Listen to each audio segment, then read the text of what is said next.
Hello everyone. I'm quite sure if you can hear me on the stream yet. If you can let me know in chat if you can hear me okay and see the stream okay.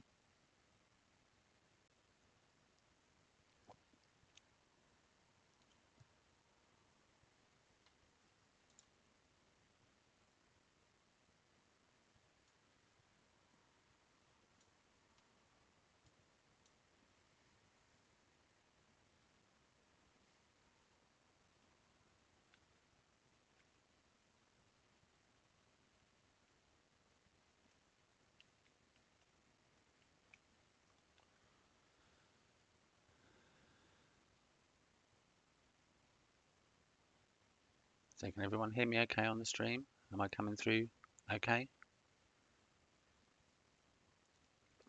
Perfect. There's a slight delay, so we'll see how we get on with that.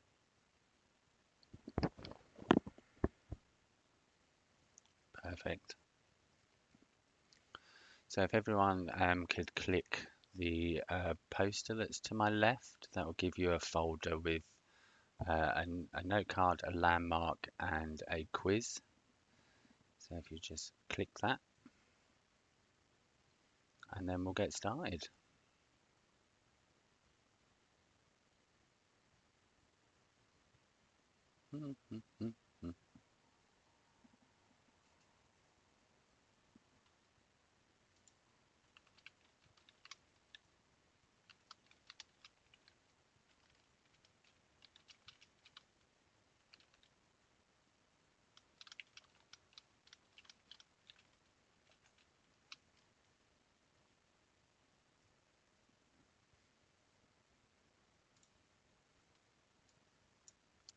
Should give you a folder called Blender Beginner Class Material.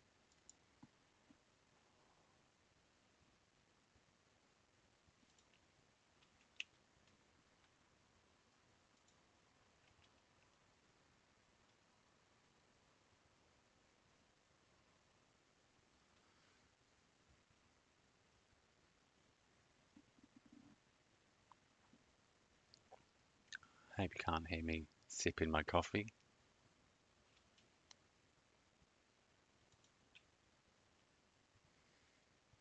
I'm going to sit here because I don't like sitting in front of the class. Well, maybe I should actually. Okay, there we go.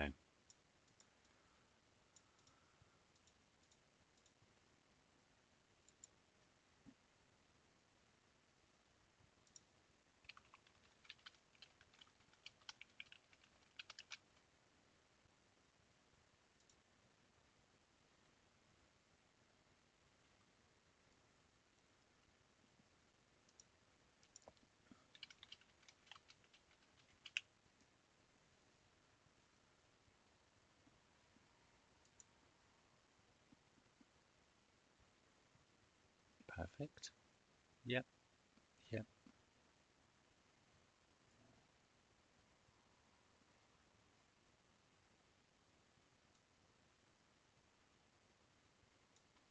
perfect.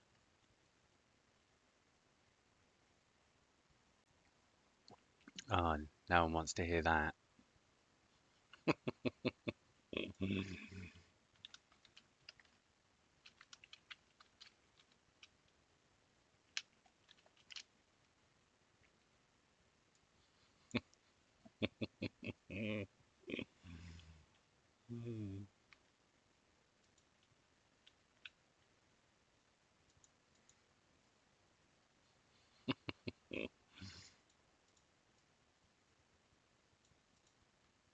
Okay, I'll give you both a private show later.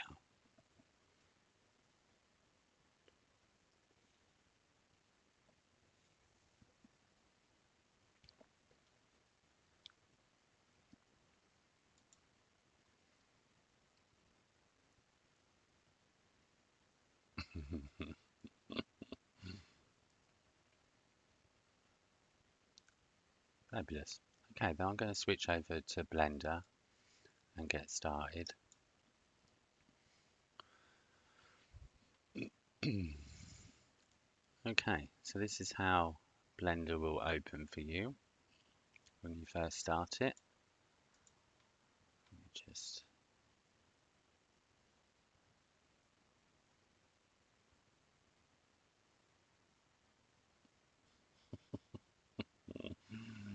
you betcha.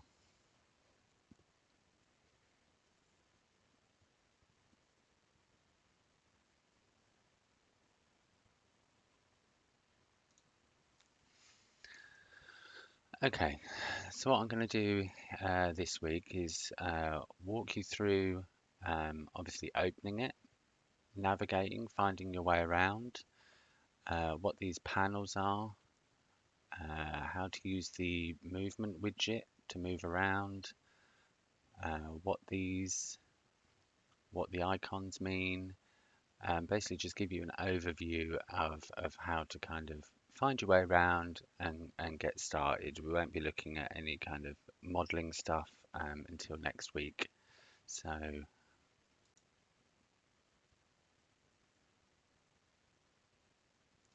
yeah, I'm just switching between Firestorm so I can check if there's any questions.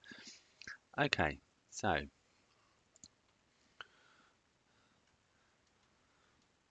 in the layout panel, we have made up of 4 panels. If I just open this one up here. So in the top left, we have the the viewport, which is an overview of your entire 3D scene. So any objects that you put in here um, will be shown here. And default, we have a cube, a camera, and a light. And if you saw in the top right panel in the outliner, which is this here, as I selected the objects, it highlighted the one that I've had selected. So that will show you the outline of your 3D scene. And then we're going left, top is the viewport, bottom left is the timeline, which you probably won't be using unless you do animation rigging. Top right, we have the outliner, which our main collection has a camera, a cube, and a light in it. And then underneath that, we have the properties panel, which you can go into. So what we're going to do is we're going to work down these icons. I'm not quite sure. Can you see my cursor?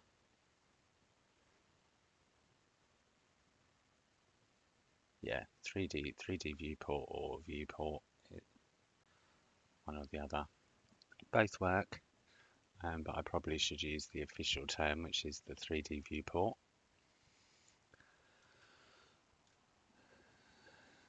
So we have the property panels, which will basically go from top to bottom, the whole scene down to the object we have selected properties. So the first is the current tool that we're using, which is the select tool, the cursor, move, rotate, scale. So depending on what you're using, what tool you're using on your object will be the first one, and you can change the settings there. And then as you can see, there's a little gap with another block of 1, 2, 3, 4, 5, which relate to the overall scene that we're working with. You won't necessarily have to worry about these as yet, but you can kind of do things that will affect the whole scene in the 3D viewport. And then we have the output. So you'll set the folder to export your renders to. And we have the viewer layers, which we only have one at the moment, but you can create other layers to use. Let me just check Firestorm. Everyone's still okay? Oh, you don't see my cursor. Hang on.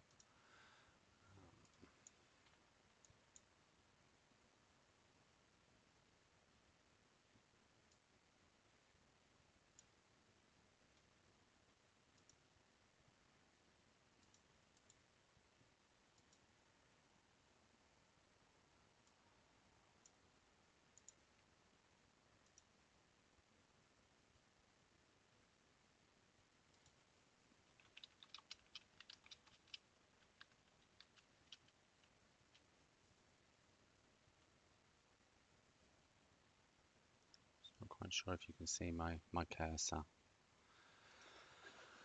Um,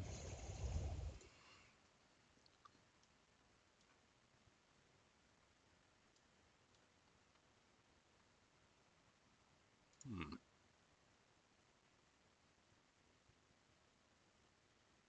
Ah, okay. I'll try and wiggle it about then.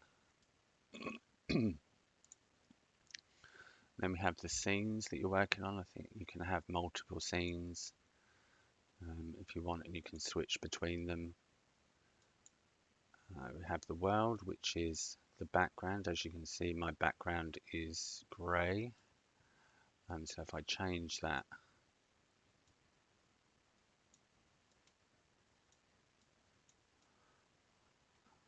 that will show, but I think I have to do something else.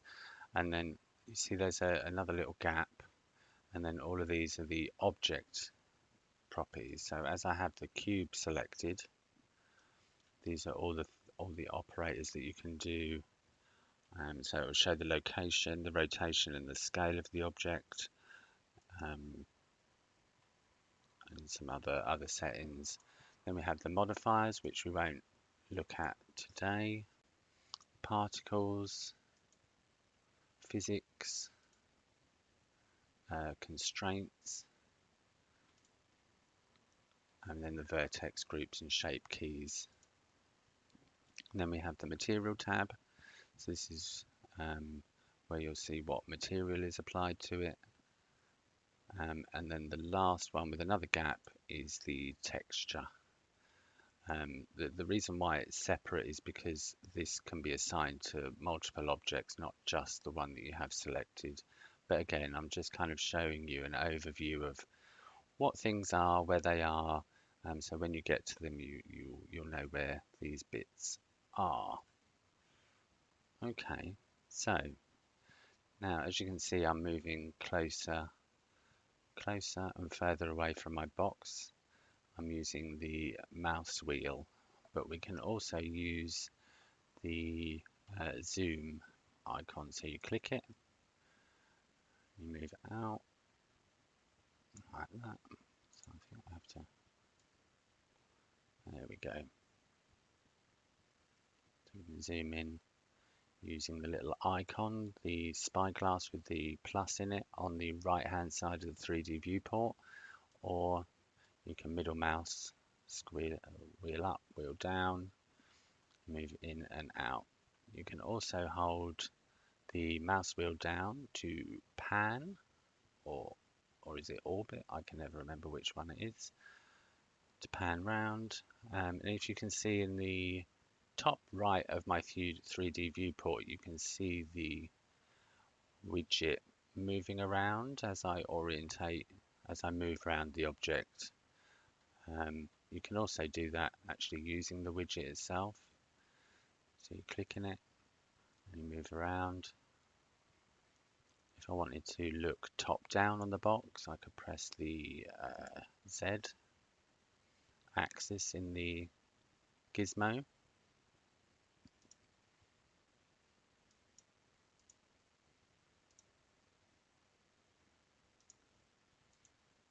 Just checking. You can move around the widget like that. Or you can click the hand and that will move you. I think that's pan and this is orbit.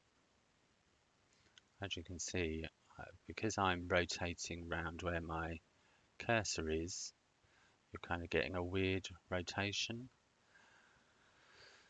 So say I kind of mess my view up like this, or oh no, I don't know where I am. If you press the period button on your number pad, it will zoom in on your object and fix the rotation. Actually, I'm still upside down. There we go. I think that might be axis dependent. But basically, this is kind of how you move. There are shortcut keys. I think it's shift and something or other. But this is kind of the main one. You want to kind of rotate around your object, move in, move out. But if you kind of break your view, just kind of reset it with the period key. You can also go into different views using numbers on your numpad as well. So one will take you into front orthographic, and if you see in the top left hand of my pane, it should say front orthographic. Do you see that? Also tells you the object that I've got selected. So if I select the move tool, you'll see there's two axes, X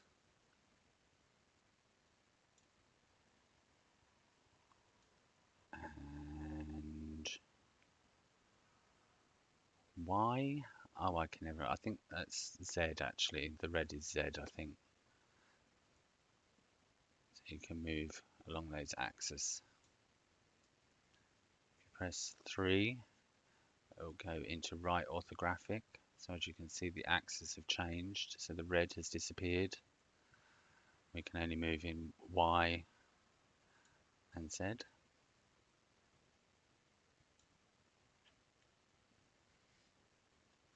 So if you pop out of that, and if I press G to grab, I can move the box in any kind of direction, not bound to any axis. But if I press X, it will bind it to the X, or Y, Z. So if you left click and it kind of stops somewhere random, you can reset it to the cursor point by clicking Alt G, which basically cancels the transformation that you've just done on the box. So as you can see, I can move on all three axes because I'm not constrained to two axes. This is in 3D space. One takes you into 2D space, so you only have two axes available to you. So if we Alt G back to the center. So as you probably saw, I kind of changed my tool that I had selected. So if you press T, it will bring up your tool panel on the left hand side. So you can select them. You can also, within the 3D view, if you hold Shift space, it opens all of those tools again, but where your cursor is. So say I want to change to the move tool, I can click that, or if you see there's a letter next to it. So if I press Shift space R, the rotate tool will be selected. So Shift space, and depending on what you're doing will depend what tools pop up here. And this is a nice way to kind of, rather than having to go over to the left hand side, which is super simple. But if you're working on something, you might want to just kind of pop that open. That's the transform. The Alt something also works with scale and rotation. So if I rotate and then press Alt, no, that's not right.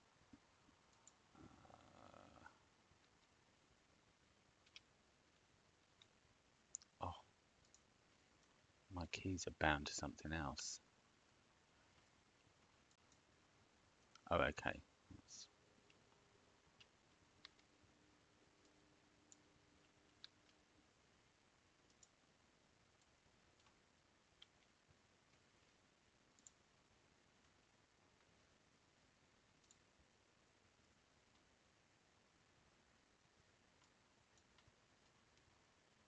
Actually, forget that. I don't think it does. I think it does, but I don't think I'm using the right keystroke, so I have to get back to you on that one. But the Alt G, the grab tool, definitely resets. I think it's reset to origin, I think, if I remember rightly. Snick might be able to answer that in chat for me.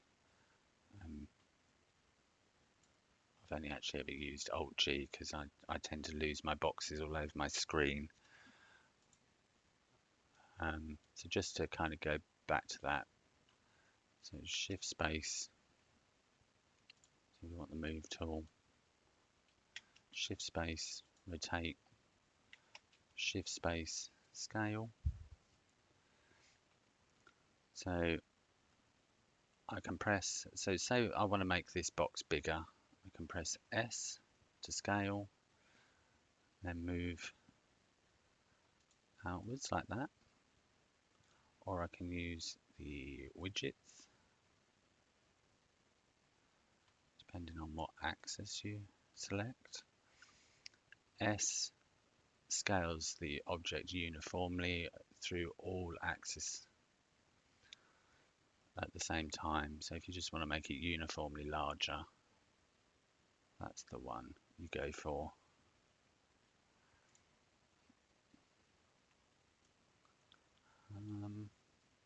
So the pressing T within the 3D viewport will open your toolbar.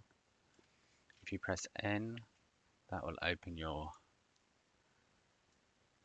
number panel, and basically this is all the information to do with the box, where it is in space, its translation. So can you see the numbers on the X, Y, Z axis changing as I move it around?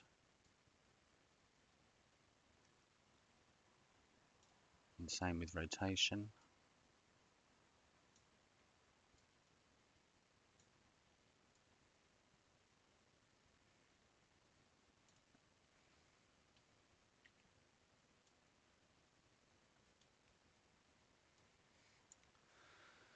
So T to open your toolbar, and T again to close it, N to open your number bar, and close it like that.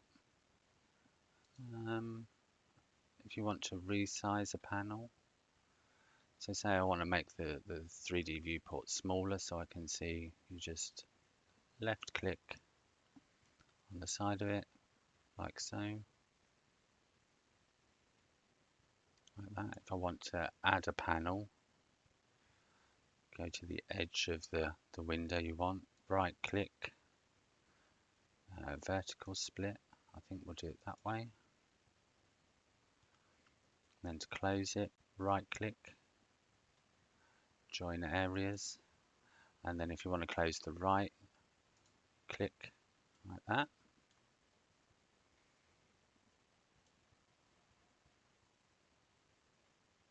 Like so.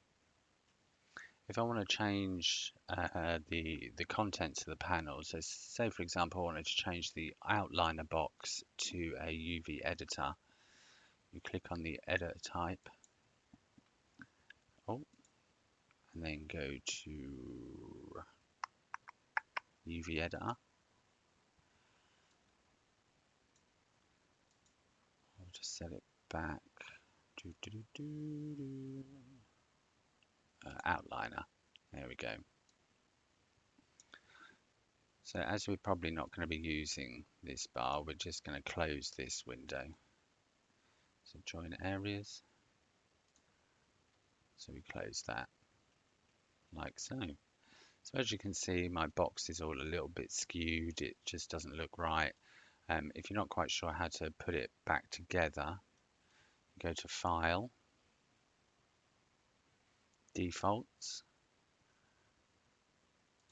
Load Factory Settings, and it will reset everything back to how it was. So say for example, we'll do this again, we'll shut this.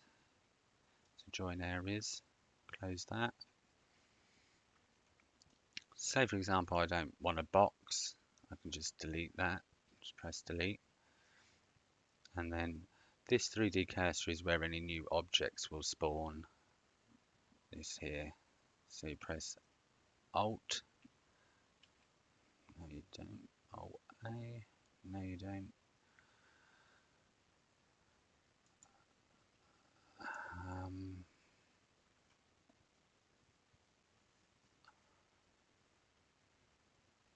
so add up here, top right, top left, I mean. And we'll add a OK sphere. I'm just going to quickly look up the add object short key. Add object.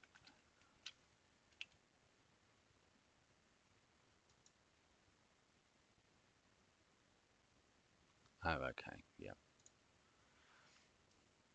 Okay, so we'll delete that. We'll try this again. So Shift A, OK sphere. I got the wrong keystroke there. I thought it was Alt A, but it's Shift A. So if I do that again, I'll delete it. Shift A to add OK sphere.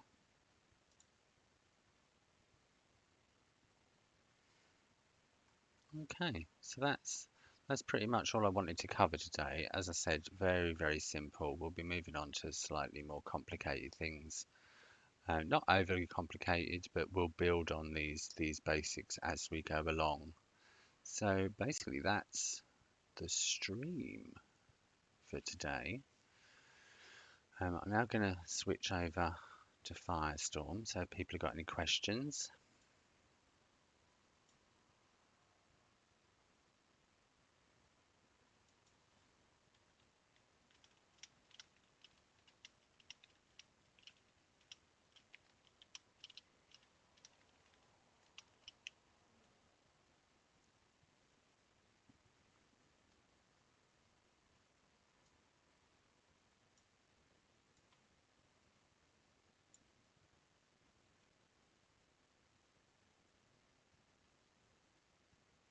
Okay, fabulous. So I'll stop my stream because that will record what I've just done. So okay, I'm going to stop the stream now. So if you switch over to Firestorm, you can stop your browser now, and we'll do the next bit of the session. Okay, see you in Firestorm.